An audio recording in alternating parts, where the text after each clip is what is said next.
Okay, got it. So what are we doing today? This is going to equally work for paper one as well as for paper two. In paper two, it's going to be working for section A only. Paper one is your reading paper, and we are focusing on the style of a given passage. Any sort of passage that is given to you, first of all, you think, okay, is it mystery, mysterious type of a text, or horror, or crime, or romance? They don't actually give you anything like to do with romance, but yeah, romance in terms of nature, um, with love, with your relationships, yes, they can. So you have to first of all think, is it travel piece of writing? Is it information on sports hobbies? A movie review? See, I have given to Shiza and Aisha Amin to this particular task, that is, I need to be very careful when I'm reading up a text. I need to ask myself, hmm, what is the type of the text? Okay, number one. Number two, Shiza and Aisha, you both are jotting down the points. I just want you to jot down, make 1, 2, 3, 4, 5, 6, so that if there is any confusion with any sort of your feature or aspect for analyzing the text, then you may ask me question. Writer's purpose, I think in the physical classes and online classes, I've done it in great depth. Is the writer writing to inform, to persuade, to ridicule, as in like mockery, to dissuade, to inform and to inform is a bit of repetition, but ignore, to make the reader laugh, to puzzle, to scare, expose contrasting points of view. So we're looking at the different purposes, and this is not an exhaustive list. There can be so many other ways in which you can look into. So these points are clear. Now, why we are doing this? Because when you are looking at the text, they should be on your fingertips. Okay, what I'm looking in this text, purpose, the genre, all right, the intended audience. Is the writer writing for a specific set of people? So for senior citizens, for youth, like teenagers, for parents, for teachers, for students, college going, high school, or university. So I will be looking at all of these ideas together. And then I have tone. Written language uses a variety of tones in the same way that speech does. Tone means the voice of the writer. When you're reading the text, you can listen.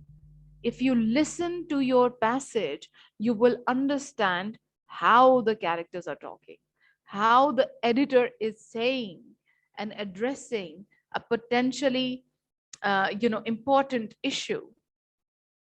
So basically, tone is the attitude of the writer to the subject, to the topic he or she is talking about. It can be persuasive, it can be critical, it can be sarcastic, formal, informative, serious, humorous, and confidential, and so on. So you need to remember the tone, words in this way. Critical, reviewer, I have given you a homework to please pay attention to a point where reviewer, as in like, becomes critical as well as sarcastic as well as informative, because he's talking, giving details to me about the information, the information of the movie, how well did it do, or perhaps it has way other ways to understand. Then we have vocabulary and diction.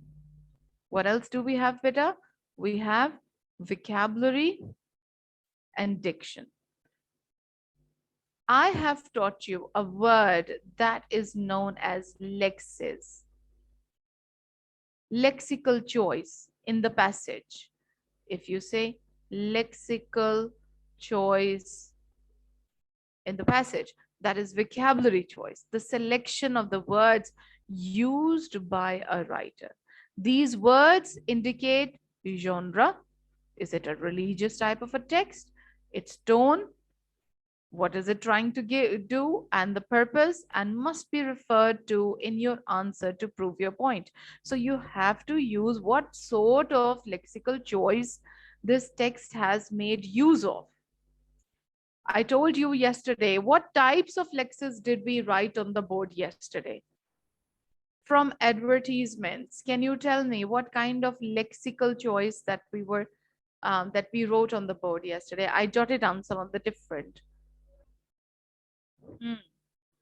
Any idea? Can we flip the page back? Can we look at yesterday's lesson also? It was marketing lexes. I received an answer in the chat box. What does it say? It says spiritual. Yes, Beta. Yes, Shiza. Very good. Anything spiritual collection of words, motivational, but then again, you need to look at some more relevant field to which the words belong to. Okay, to which the words belong to. Then figures of speech. It is not, Aisha, can you please read figures of speech? Um, it is not only important to identify these, but also explain what effect they create on the reader. A Hmm. plain pointing out of literary terms will not suffice. If you forget what a figure of speech is called, you can just point it out and explain the effect it creates. So you have to make sure that you do know, as in the simile, as in the metaphor, is in the, as in the personification or any sort. So you can't simply just say, point out and say, um, that's why I have highlighted over here. You have to explain what effect they create on the reader. So we'll be doing a short activity right after this. But first of all, you need to just look at what elements that we have to look at. Communication of bias or an attitude. Every time when you're reading a review, a movie review, biasness. The writer is a reliable narrator or not? Is he unreliable or is he reliable? So in case, because since we are doing reviews these days, so when we talk about a review, is it biased or unbiased? You tell me. If the reviewer doesn't like it, you think he would be writing positive about it? No, it's absolutely going to be biased. That means he would be speaking in one direction about it, in terms of like criticizing negatively, you know so I need to be very careful about criticism that it generates. But is it constructive? Is it humorous? Is it lighthearted? So you have to, and if you are given any sort of like directed descriptive piece of writing or narrative piece of writing, then you have to say whether the narrator is unreliable or a reliable narrator. How do you know that the narrator is reliable or unreliable? You will catch it, you will get to understand it when you read the characters how they're talking to each other, whereas the narrator was telling you something else. Perhaps narrator hindered that information from the reader. So we will be doing certain text where the narrator has to be reliable and unreliable. So you will see how biased and unbiased the characters, the writers can be. Then you have simile. Everyone knows in the class what is a simile. Um, you can also use the line numbers, uses a simile to convey the sweetness of the singer's voice. Just an example that has been given over here. Metaphor, already the comparison, the temper of the character to that of a tsunami. So we are talking about how tsunami and the angry side of a character has been compared with each other. Then you have personification. When you give a living quality to a non-living thing, this is a checklist, beta. Without this checklist, you cannot survive in reading paper one. This is a checklist. You must know all of these, or you keep it right in front of you whenever you're looking at a text. Apart from the features of a review or a leaflet or a magazine column, you need to be looking at different ways. So we have personification. The earth gives birth is an example of personification because giving birth is a human attribute. The writer seems to stress the life giving qualities of the cultivated earth. You know, the earth gives birth to different crops, and therefore we are giving it a human quality, like mother nature is a personification, right? My motherland is a personification. Okay, the chair took a breath of relief as she stood up. Chair cannot breathe. I'm giving it a quality of a human living. I'm saying living quality because we are including animals as well as humans. So you say living quality. Then, how do we say this? Shiza or Aisha, any one of you, can you please quickly tell me? Okay, one of the other students have also joined us. We have Motasam. All right. So how do we say this? I wrote this word yesterday on the board as well. Onomatopoeia. Thank God. So people have now come to terms with this technical word. You can give any, let's say, the shuffling, you can write down here the way you like, you know. Shuffling is an example of onomatopoeia. But as a student, learn how to spell this word correctly. It is not important to know about it, it's important to write correctly as well. What is an onomatopoeia? I'm repeating, they are the sound words. Okay. But what do we call when in the same paragraph you have visual imagery and you have sound words, auditory image? Then it's a combination of visual as well as auditory. What do we call that? What do we call that? It starts with letter S. Come on, think of this expression. It's called synesthetic imagery. What do we call it, Vita? We call it synesthetic imagery.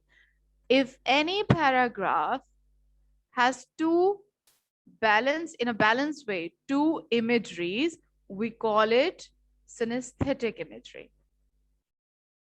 Have you understood?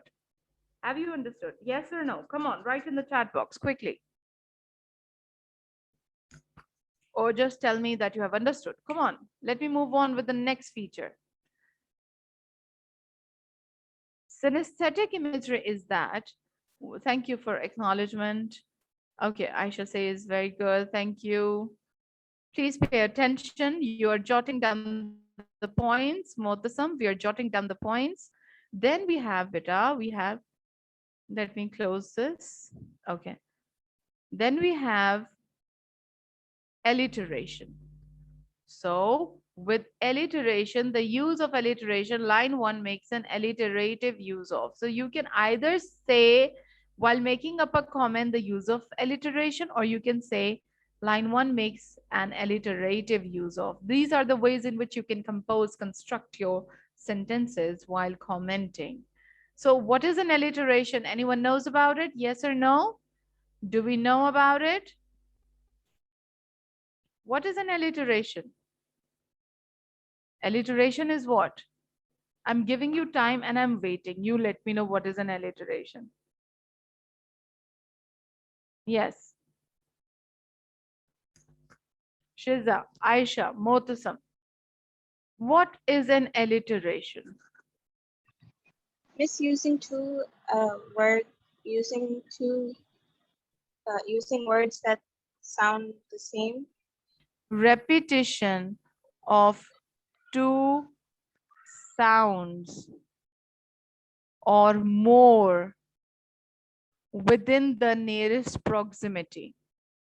For example, if I say sun, right? Sun. But if I add with it scorching sun.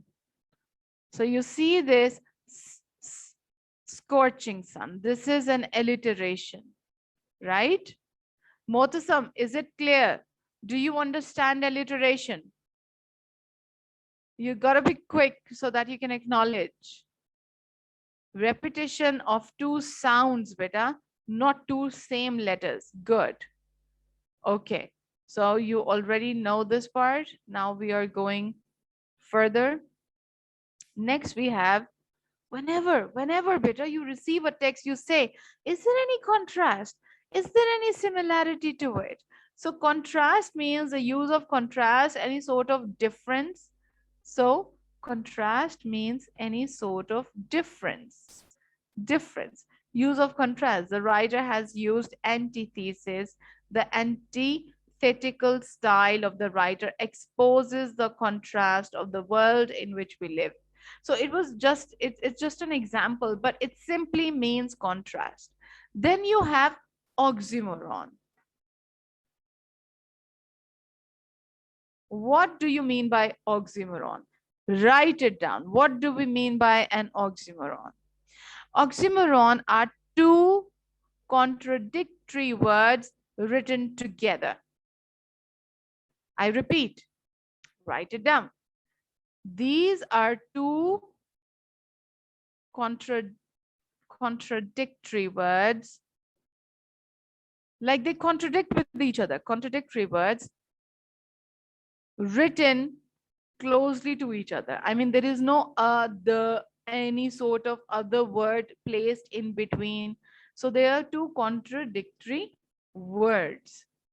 For example, in the field of cosmetic surgery, when people say, I am ready to go under the sweet knife, that means I'm ready to have the plastic surgery. Sweet knife. Knife is blunt, sharp, but if you call it sweet knife for the sake of achieving beauty, this is an oxymoron. Getting the point? Two contradictory words. Sweet knife. All right?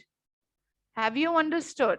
Now, your homework is to find out 10 examples of 10 examples of an oxymoron. You will Google, you will write down, you will research 10 examples of an oxymoronic expression. Okay? Next, we are proceeding further. Next, we have hyperbole or exaggeration. Hyperbole or exaggeration and overstatement. I have discussed this so many times.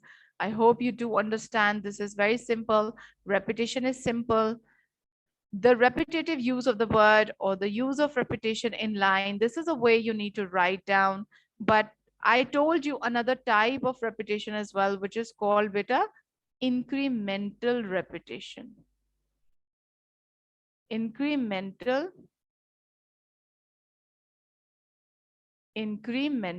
repetition. What do we mean by this?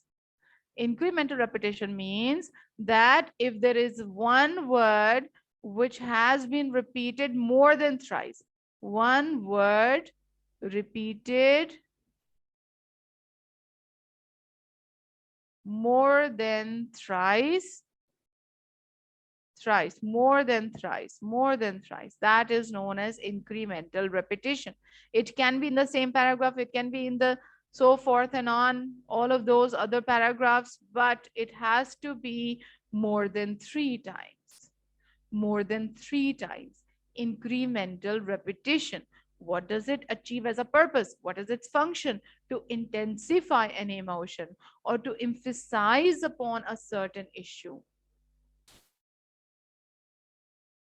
All right, have you written it down? Shall we proceed further? Have you written? Shiza, Motasam, Aisha, the rest of the other students? Yes, beta. Have we? Have we written it down? Good. Is there any confusion so far? Have we all understood? Okay, that's good. That's good. Thank you for acknowledgement. Whenever I ask you, you do let me know that yes, you have understood. Now we are proceeding further. So this is a checklist. Yes. Next, we have repetition, rhetorical questions. I think you pretty much know what is a rhetorical question. It doesn't demand answer from the audiences, but it does demand from you, as in like it is a thoughtful question which makes the audience attract towards what you're trying to say. So, do you believe that American society has the greater level of childhood obesity. Childhood obesity. Do you believe? So when you're asking this question as a caption of a magazine column, this is a rhetorical question. In a story, when you're saying, how could you do this to me? Why would you do this to me? So questions like these, when you're reflecting and thinking, and they are rhetorical questions. Then you have pun. There is a pun on the word change. The writer frequently plays with words to create irony, the opposite of the meaning. Apart from change, I would like to give you a word. You must have heard this word, right? Motasam, have you heard this word? Pun in jokes, as in.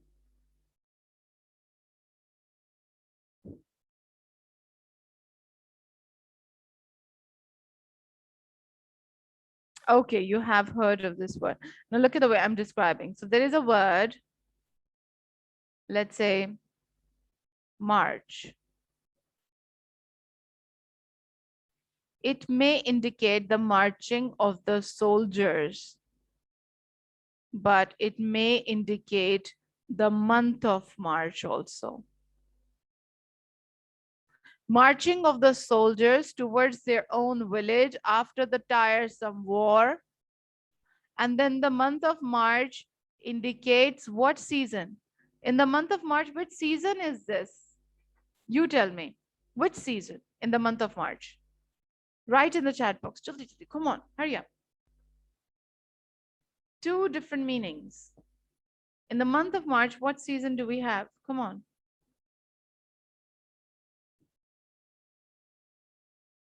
Okay, I'm waiting.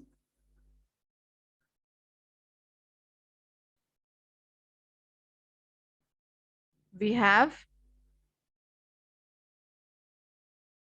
spring season, which is the season of hope, which is the season of rejuvenation, revival, rebirth.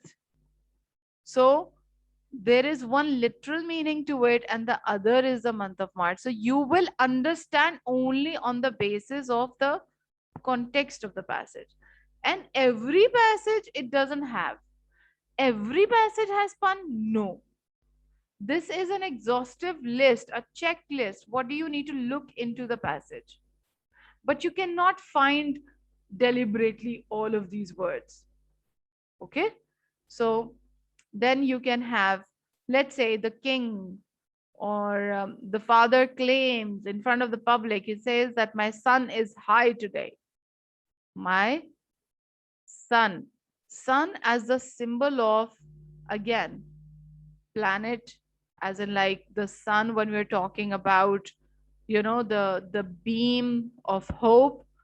But he also means my son, as in like my own child is about to be receiving a bigger title today. So you have to look at the two shaded meanings in this particular way. I hope you are writing it down, right? Then you have euphemism. The euphemistic term serves to highlight the irony of the words. So euphemism, euphemistic, so we don't use death quite often. It's a polite way to say passed away. Passed away is a euphemism for death. Um, for let's say there is another word which is called tax. Okay, please pay attention. And then someone says, okay, a polite way to say consumer charges. So consumer charge or consumer charges is a euphemism for tax. Okay, death or passed away, right? So the polite or indirect way of addressing something is called euphemism. Then you have irony. I have already explained what do we mean by irony. Irony is the reversal of your expectation, but do not use, it's quite ironical. It's a wrong word. We never use it. Simply say the writer uses irony, which is good, the ironic use of the word, but do not use ironical. This is wrong English. In terms of grammar, you will be looking at punctuation, because that tells us about the pace of the text, which is steady. If you look at that, the information is dense and it's tightly punctuated,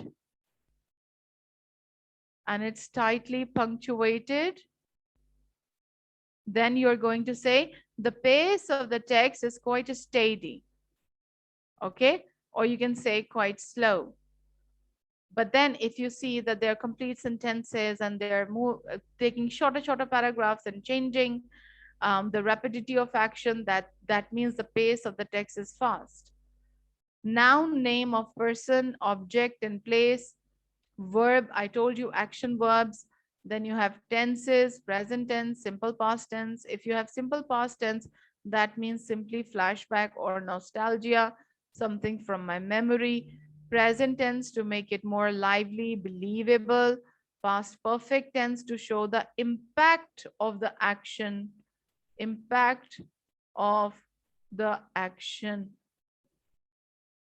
So you can say, if there is a change in tense, then the writer is conveying a shift in time. A shift in time. You must have read novels, beta. They start with the present tense and then they end by past tense, or they then shift back to present tense. So that is shift in time, which you must comment on, as in like why the stream of consciousness, why the character is transported back in the in his past. Why is he taking escape? Is it some sort of escape, flight, taking from the reality? Why? So I always emphasize upon the comments in that way. Next, I told you sentence structure. Comment if the writer writes in long sentences or short clipped ones.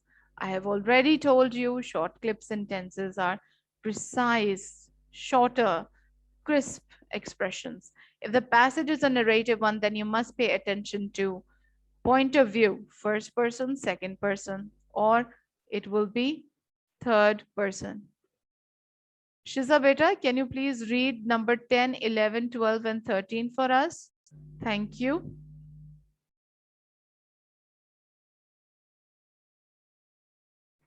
Am I audible, beta? Yes. Am I? Okay, thank you. Can you please read till here? Climax, conflict, character, quirks, gestures, Sorry, etc. beta, can you please come closer to your mic? Yes, thank you. Setting, Mm-hmm. climax, conflict, character, quirks, gestures, etc. Dialogue. Please do not say the use of dialogue. Say instead, the dialogue is crisp, staccato. The Staccato. monosyllabic Mm-hmm. statements used indicate that the characters are upset with one another. Hmm. So setting is basically location. Write it down. Write it down. Setting is location. Climax or conflict. What is the problem? If there is a narrative or a descriptive passage, character quirks, that means gestures. You will find characters who would not use dialogue. They will not use dialogues, but they would use character quirks, which are going to be their body language, constant tossing his leg and playing with his pendant, looking at himself in the mirror, fixing up his hair, being on the stage, jittering, or playing, or maybe like clasping onto um, some support. So your character quirks basically reveal. This is basically called when through the physical description you're revealing a character, beta. With physical description you reveal a character. At times you must have seen someone that they are, the way they walk, The way they walk, that reminds a lot about, oh, the way he walks. People do judge and they say that, okay, he seems to be tired, she doesn't feel like walking, or that person feels so excited. So you character quirks, dialogues. When you're writing a comment, then you don't say the use of dialogues is very good. No, that is incorrect. Say instead the dialogue is crisp, that means precise, or staccato, that means sharp. The monosyllabic statements, no, sit. Mono means one syllable. No has one syllable. Sit has one syllable. But if I say organize, how many syllables do I have over here? Organize, organize. So these are not monosyllabic, then they will be polysyllabic. We're talking about monosyllabic. That means if the, let's say you have a fight with someone, God forbid, you are quarreling with someone, and then you say, no, sit, go, turn off. All of these expressions would show that there is some stiffness between the characters. The characters are upset with each other, upset with each other. Some tension is there. So you have to say how, for example, brown, monosyllabic. This is a monosyllabic expression. Earth, monosyllabic, right? Mono means one, one.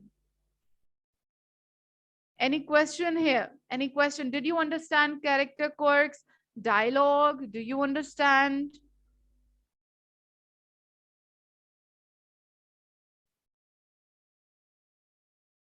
Now we have most common errors in paper one. Most common error. The use of vocabulary is very good. When you make sentences like this, this passage has very good vocabulary. Examiner doesn't know what kind of vocabulary are you talking about and why it is good. This is such a general, you don't have to make any generalized comments. Avoid making generalized comments. There is the use of dialogues and alliteration. How do I know what type of dialogues? Monosyllabic dialogues. Alliterations are to be treated separately. Inaccurate quoting from the passage. For example, you want to show that the person is sad, so you would lift up that fragment of a sentence which goes in parallel with it. Then you have, there are several language features. When you write, seriously, this has happened so many times. There are several language features to be found. You started writing with a response and you say, okay, this is a passage that deals with a review of a movie, Jumanji. And then you say, there are several language features to be found. And then you ended up mentioning only three. Only three. And then you're saying many, several. So, beta, please avoid using. The genre is argumentative. You have to be specific. The genre is persuasive in a way that it deals with two sides of point, two sides of an argument. You write in a more elaborate way. The given passage has no similes and spelled similes. For example, even similes, if you write like this will be incorrect. Okay, so similes is correct. There was supposed to be, I wanted to show by making this a statement that we need to be careful about how we write.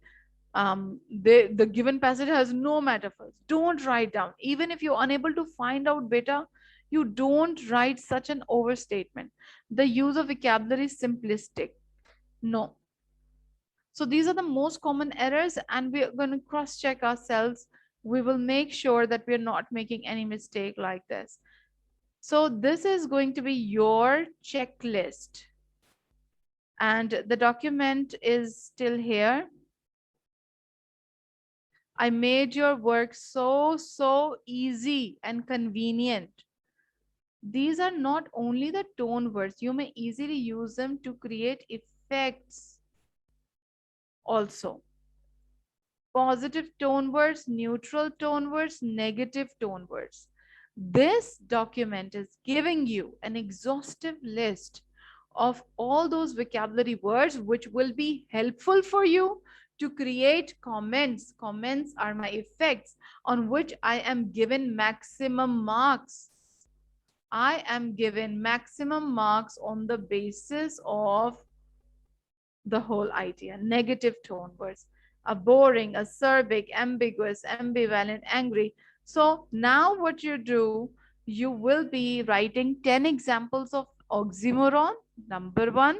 Number two, there are difficult which you think, there are difficult words which you think you don't know the meaning of, you write down its meaning alongside.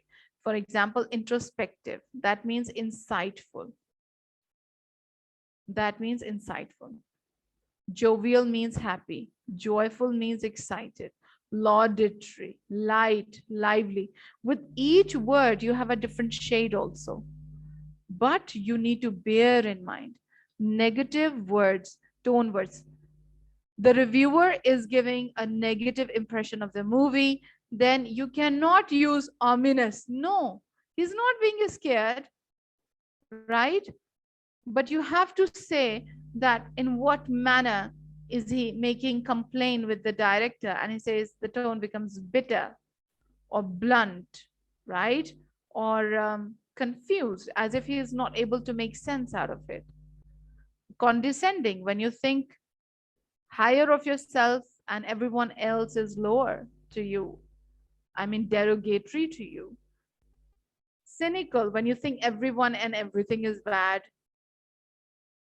right?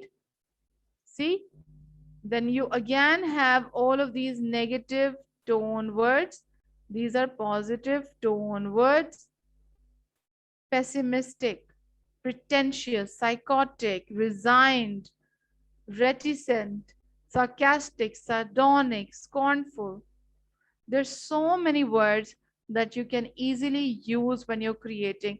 I'm not reading this part. That doesn't mean that you don't have to go through. Please, you have to go through. Motasam and Shiza, please tell me, do you understand that this resourceful document, how it can help you to develop your comments better? Do you get the guideline in one conclusive manner how you're going to look at the words? Shiza, your point of view, beta. Do you find this document as a holistic one? You think that you will be now able to write on the commentary in a better way?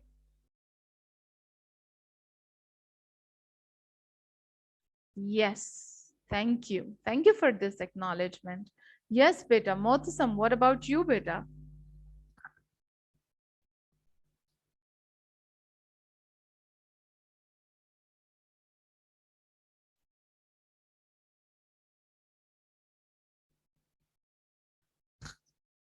Yes, Motasam, are we there?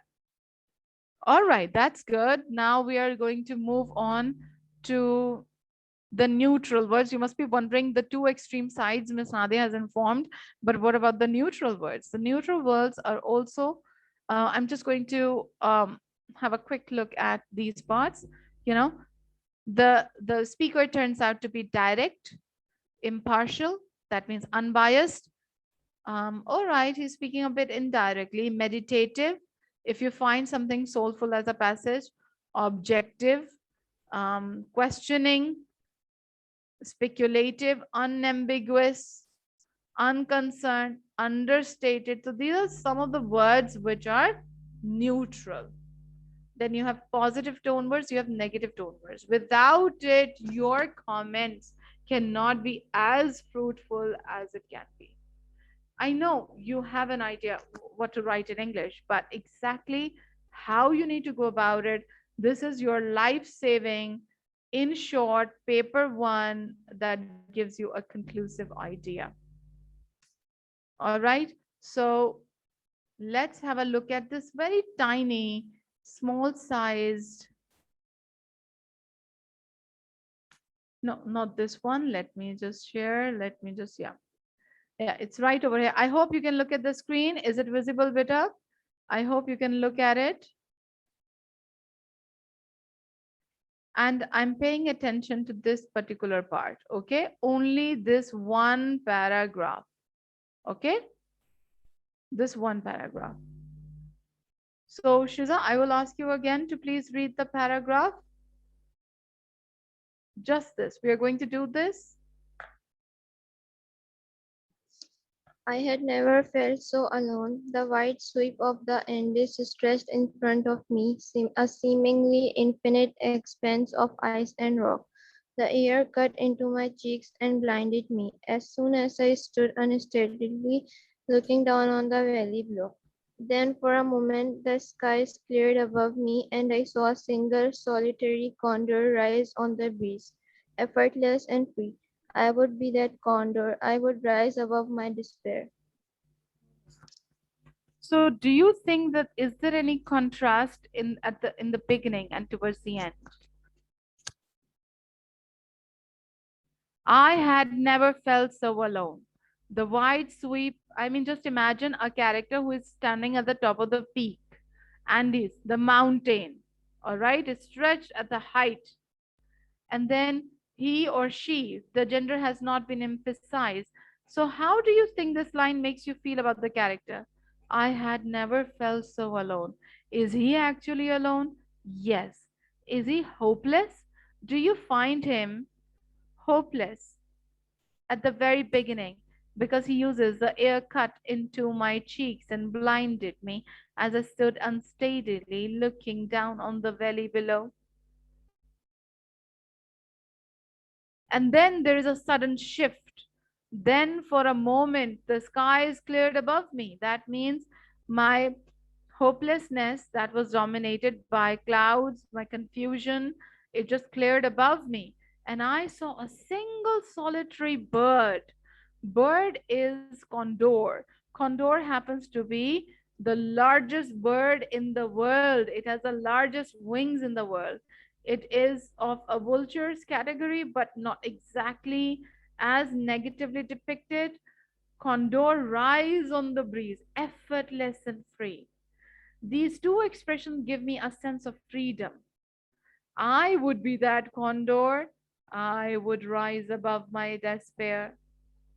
Despair, another word for being aloof or alone or solitary. So, do you notice the shift? There's a contrast.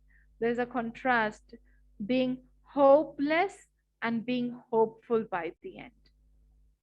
Shiza, is this clear?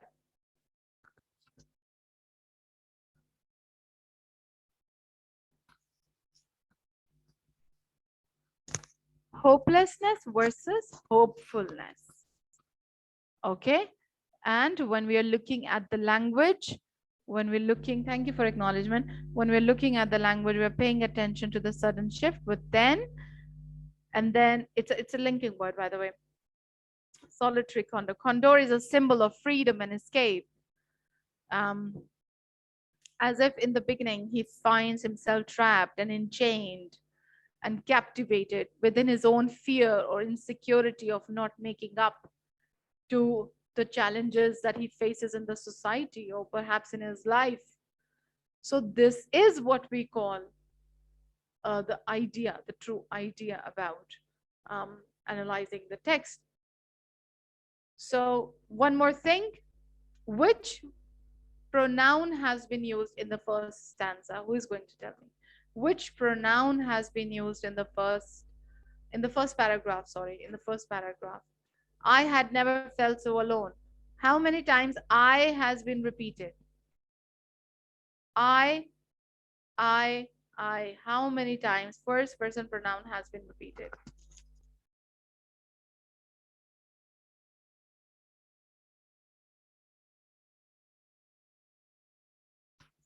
Have you counted? One, one, two, three, four, five. 5 times. So is it incremental repetition or just repetition? This is an incremental repetition of first person pronoun I. and that shows that it's a personalized experience, it's an anecdote perhaps. It's called intrinsic narration. The use of tense is in the past tense, as if the writer is recollecting his thoughts. It's a recollection of his thoughts. All right. So, on this note, we have come to the end of the lesson. Inshallah, we'll see each other in the next class. Your homework has already been given to you. Please read the review type of a text, which is here we go again, Mamma Mia, the movie review. And do check out, keep this document right in front of you so that you can make more points from the text. All right, take good care of yourself. Thank you very much.